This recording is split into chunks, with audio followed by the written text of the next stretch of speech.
ಓಂ ಶ್ರೀ ಗುರುಭ್ಯೋ ನಮಃ. ಫ್ರೆಂಡ್ಸ್, ಎಲ್ಲರಿಗೂ ನಮಸ್ಕಾರ. ಪ್ರೀತಿಯ ಕುಂಭ ರಾಶಿಯ ಆತ್ಮೀಯ ಬಂಧುಗಳೇ, ನೀವು ಈಗ ಕೇಳಲಿರುವ ವಿಷಯ ಸಾಮಾನ್ಯ ಭವಿಷ್ಯವಾಣಿ ಅಲ್ಲ. ಇದು ನಿಮ್ಮ ಜೀವನದ ದಿಕ್ಕನ್ನೇ ಬದಲಾಯಿಸಬಲ್ಲ ಒಂದು ಗುಪ್ತ ಸಂದೇಶ. ಕಳೆದ ಕೆಲವು ವರ್ಷಗಳಿಂದ ನೀವು ಅನುಭವಿಸುತ್ತಿರುವ ಕಷ್ಟ, ನಿರಾಶೆ, ಮನಸ್ಸಿನ ಒತ್ತಡ, ಇದರ ಹಿಂದಿರುವ ನಿಜವಾದ ಕಾರಣವನ್ನು ಇಂದು ನೀವು ತಿಳಿದುಕೊಳ್ಳಲಿದ್ದೀರಿ. ನಿಮ್ಮ ಜೀವನದಲ್ಲಿ ಎಲ್ಲವೂ ಸರಿಯಾಗ್ತಾ ಇಲ್ಲ ಅಂತ ನೀವು ಯೋಚನೆ ಮಾಡ್ತಿದ್ದೀರಾ? ಯಾಕೆಂದರೆ ನೀವು ಎಷ್ಟೇ ಪ್ರಯತ್ನ ಮಾಡಿದರೂ ಫಲ ಸಿಗ್ತಾ ಇಲ್ವಾ? ನೀವು ನಂಬಿದವರು ನಿಮ್ಮನ್ನು ಮೋಸ ಮಾಡಿದ್ದಾರಾ? ನೀವು ಯಾರಿಗಾದರೂ ಹೃದಯದಿಂದ ಒಳ್ಳೆಯದು ಮಾಡಿದರೂ ಅವರು ನಿಮ್ಮನ್ನು ನೋಯಿಸಿದ್ದಾರಾ? ಹಾಗಿದ್ರೆ ಈ ಸಂದೇಶ ನಿಮಗಾಗಿಯೇ ಇದೆ. ಮುಂದಿನ 7 ದಿನಗಳು ನಿಮ್ಮ ಜೀವನದಲ್ಲಿ ಮಹತ್ವದ ಬದಲಾವಣೆ ಆರಂಭ ಆಗುತ್ತೆ. ಆದರೆ ಆ ಬದಲಾವಣೆಯ ಮೊದಲು ಒಂದು ಭಾರೀ ಪರೀಕ್ಷೆ ನಿಮ್ಮ ಮುಂದೆ ಬರುತ್ತೆ. ಈ ಸಮಯದಲ್ಲಿ ನಿಮ್ಮ ಸುತ್ತಲೂ ಇರುವ ಶಕ್ತಿಗಳು ತುಂಬ ಚಂಚಲವಾಗಿರುತ್ತೆ. ರಾಹು, ಕೇತು, ಶನಿ ಮತ್ತು ಮಂಗಳನ ಪ್ರಭಾವ ನಿಮ್ಮ ಜೀವನದ ಪ್ರತಿಯೊಂದು ಭಾಗವನ್ನು ಸ್ಪರ್ಶಿಸುತ್ತೆ. ನೀವು ಅನುಭವಿಸುತ್ತಿರುವ ತೊಂದರೆಗಳು ಯಾದೃಚ್ಛಿಕವಲ್ಲ, ಅವು ಒಂದು ದೊಡ್ಡ ಪರಿವರ್ತನೆಯ ಸೂಚನೆಗಳಾಗಿರುತ್ತೆ.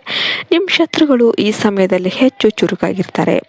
ನೀವು ಮುಂಚೆ ನಂಬಿದ್ದವರು ನಿಮ್ಮ ವಿರುದ್ಧ ನಿಲ್ಲುವ ಸಾಧ್ಯತೆ ಇದೆ. ಆದರೆ ಭಯಪಡೋದಕ್ಕೆ ಹೋಗಬೇಡಿ, ಯಾಕೆಂದರೆ ಇದೇ ಸಮಯದಲ್ಲಿ ನಿಮ್ಮ ಒಳಗಿನ ಶಕ್ತಿ ಜಾಗೃತವಾಗುತ್ತೆ. ನೀವು ನಿಮ್ಮೊಳಗೆ ಇರುವ ಅದ್ಭುತ ಸಾಮರ್ಥ್ಯವನ್ನು ಕಂಡುಕೊಳ್ತೀರಾ. ನಿಮ್ಮ ಹೃದಯದಲ್ಲಿ ಇರುವ ನೋವು ನಿಮ್ಮನ್ನು ದುರ್ಬಲಗೊಳಿಸೋದಿಲ್ಲ, ಅದು ನಿಮ್ಮನ್ನು ಬಲಿಷ್ಠನಾಗಿಸುತ್ತೆ. ಮುಂದಿನ ದಿನಗಳಲ್ಲಿ ನಿಮ್ಮ ಜೀವನದಲ್ಲಿ ಅಕಸ್ಮಾತ್ ಆಗುವ ಕೆಲವು ಘಟನೆಗಳು ನಿಮ್ಮನ್ನು ಬೆಚ್ಚಿ ಬೀಳಿಸಬಹುದು. ಮನೆಗಳಲ್ಲಿ ಜಗಳ, ಸಂಬಂಧಗಳಲ್ಲಿ ಅಸಮಾಧಾನ, ಸ್ನೇಹಿತರೊಂದಿಗೆ ದೂರ, ಇವೆಲ್ಲವೂ ಸಂಭವಿಸಬಹುದು. ಆದರೆ ಇವೆಲ್ಲವೂ ಶಾಶ್ವತ ಅಲ್ಲ. ಇದು ಒಂದು ಶುದ್ಧೀಕರಣದ ಪ್ರಕ್ರಿಯೆಯಾಗಿರುತ್ತೆ. ನಿಮ್ಮ ಜೀವನದಿಂದ ನಿಜವಾದವರನ್ನು ಬೇರ್ಪಡಿಸಿ ನಕಲಿ ಮುಖಗಳನ್ನು ದೂರ ಮಾಡುವ ಕಾಲ ಇದು. ನಿಮ್ಮ ಮುಂದೆ ಇರುವ ಕೆಲವರು ನಿಜವಾದ ಮುಖವನ್ನು ತೋರಿಸ್ತಾರೆ. ಅದು ನಿಮಗೆ ನೋವು ಕೊಡಬಹುದು, ಆದರೆ ಅದು ನಿಮ್ಮ ಭವಿಷ್ಯವನ್ನು ರಕ್ಷಿಸುತ್ತೆ. ಈ ಸಮಯದಲ್ಲಿ ನಿಮ್ಮ ಮಾತುಗಳ ಮೇಲೆ ಹಿಡಿತ ಇಟ್ಟುಕೊಳ್ಳಿ. ಒಂದು ತಪ್ಪು ಮಾತು ದೊಡ್ಡ ಸಮಸ್ಯೆಯನ್ನು ಉಂಟು ಮಾಡಬಹುದು. ವಿಶೇಷವಾಗಿ ಕುಟುಂಬದಲ್ಲಿ ನೀವು ಶಾಂತವಾಗಿರಬೇಕು. ಪ್ರತಿಯೊಂದು ನಿರ್ಧಾರವನ್ನು ಆಲೋಚನೆ ಮಾಡಿ ತೆಗೆದುಕೊಳ್ಬೇಕಾಗುತ್ತೆ. ಆರೋಗ್ಯದ ಕಡೆ ಗಮನ ಕೊಡಿ. ನಿದ್ದೆ ಸಮಸ್ಯೆ, ಮಾನಸಿಕ ಒತ್ತಡ ಹೆಚ್ಚಾಗ್ಬೋದು. ಆದ್ದರಿಂದ ಪ್ರತಿದಿನ ಧ್ಯಾನ ಮಾಡೋದು ಬಹಳ ಮುಖ್ಯ. ರಾತ್ರಿ ಸಮಯದಲ್ಲಿ ಹನುಮಂತನನ್ನು ಸ್ಮರಿಸಿ ಹನುಮಾನ್ ಚಾಲಿಸ ಪಠನೆ ಮಾಡೋದರಿಂದ ನಿಮ್ಮ ಮನಸ್ಸಿಗೆ ಶಾಂತಿ ಸಿಗುತ್ತೆ. ಶನಿವಾರದಂದು ಶನಿದೇವನ ದೇವಸ್ಥಾನಕ್ಕೆ ಭೇಟಿ ನೀಡಿ ಮತ್ತು ನಿಮ್ಮ ಕಷ್ಟಗಳನ್ನು ಅವನ ಮುಂದೆ ಹೇಳಿ. ನೀವು ಅನುಭವಿಸುತ್ತಿರುವ ಎಲ್ಲ ನೋವುಗಳು ನಿಧಾನವಾಗಿ ಕಡಿಮೆಯಾಗುತ್ತೆ. ಈ ಸಮಯದಲ್ಲಿ ನಿಮ್ಮ ಜೀವನಕ್ಕೆ ಒಂದು ಹೊಸ ವ್ಯಕ್ತಿಯ ಪ್ರವೇಶ ಆಗುವ ಸಾಧ್ಯತೆ ಇದೆ. ಆ ವ್ಯಕ್ತಿ ನಿಮ್ಮ ಭವಿಷ್ಯವನ್ನು ಸಂಪೂರ್ಣವಾಗಿ ಬದಲಾಯಿಸಬಹುದು.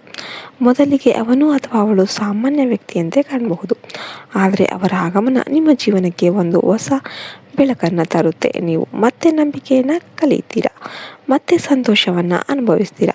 ಹಣಕಾಸಿನ ವಿಷಯದಲ್ಲಿ ಕೂಡ ಬದಲಾವಣೆಗಳನ್ನೋದು ಕಾಣಿಸಿಕೊಳ್ಳುತ್ತೆ. ಇಷ್ಟು ವರ್ಷಗಳಿಂದ ನಿಂತಿದ್ದ ಕೆಲಸಗಳು ಮತ್ತೆ ಚಲನೆಯಲ್ಲಿಗೆ ಬರುತ್ತೆ. ನಿಮ್ಮ ಪರಿಶ್ರಮಕ್ಕೆ ಫಲ ಸಿಗೋದಕ್ಕೆ ಆರಂಭವಾಗುತ್ತೆ. ದೇವಿ ಲಕ್ಷ್ಮಿಯ ಕೃಪೆ ನಿಧಾನವಾಗಿ ನಿಮ್ಮ ಮೇಲೆ ಬೀಳುತ್ತೆ.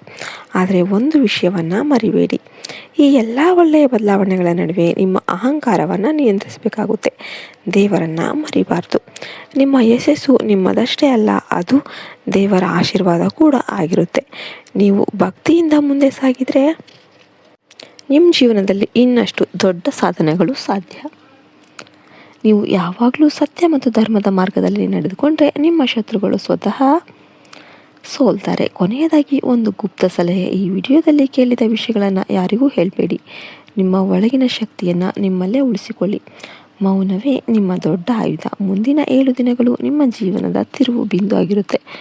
ನೀವು ಸಿದ್ಧರಾಗಿರಿ. ನಿಮ್ಮ ಜೀವನದಲ್ಲಿ ಒಂದು ಹೊಸ ಅಧ್ಯಾಯ ಅನ್ನೋದು ಆರಂಭವಾಗಲಿದೆ. ಇದು ನಿಮ್ಮ ಪುನರ್ಜನ್ಮದ ಸಮಯ. ನಿಮ್ಮ ಭಾಗ್ಯ ಈಗ ನಿಧಾನವಾಗಿ ನಿಮ್ಮ ಕಡೆ ತಿರುಗ್ತಾ ಇದೆ. ಎಲ್ಲರೂ ಕೂಡ ಓಂ ನಮೋ ಹನುಮತೆ ನಮಃ ಅಂತ ಕಮೆಂಟ್ ಮಾಡಿ. ಜೈ ಹಿಂದ್, ಜೈ ಭಾರತ್ ಮಾತೆ. ಹರಿ ಓಂ ತತ್ಸತ್. ಸರ್ವೇ ಜನೋ ಸುಖಿನೋ ಭವಂತು.